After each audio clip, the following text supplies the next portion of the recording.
Hello नमस्कार दोस्तों।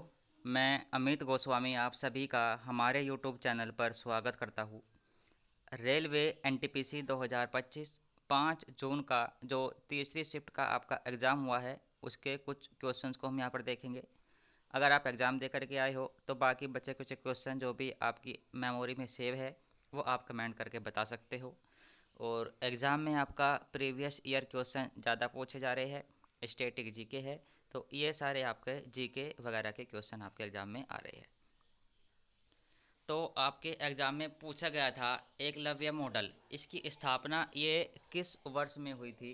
तो ये 1997 और 98 में हुई थी। 1998 वर्ष में भारत का द्वितीय परमाणु का जो आप कह सकते हो परीक्षण है वो भी हुआ था। ठीक है, ऑपरेशन शक्ति जिसका नाम दिया गया था। अटल बिहारी वाजपेयी उस समय देश के प्रधानमंत्री थे। पहला परमाणु परीक्षण 1974 पोखरण में किया गया था। स्माइलिंग बुद्धा जिसके जो है आप कह सकते हो विषय था या इसका नाम दिया गया था स्माइलिंग बुद्धा।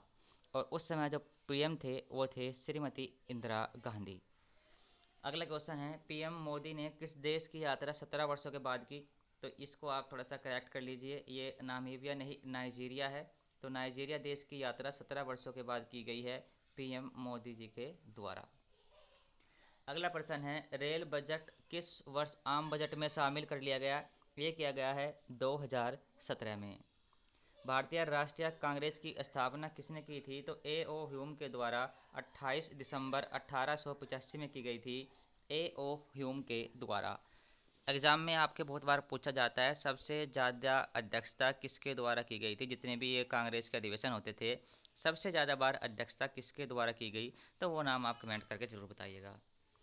भारत माला के तहत कितने किलोमीटर सड़क निर्माण यहाँ पर किया गया है?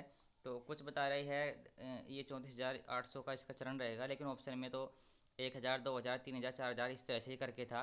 तो वो 5,000 जो आपका रहा होगा वहाँ पर आपका ऑप्शन मिल जाएगा। म्यूनसिपल के चुनाव कौन कराता है? तो राज्य निर्वाचन आयोग। 74वां संविधान संशोधन किस वर्ष हुआ था?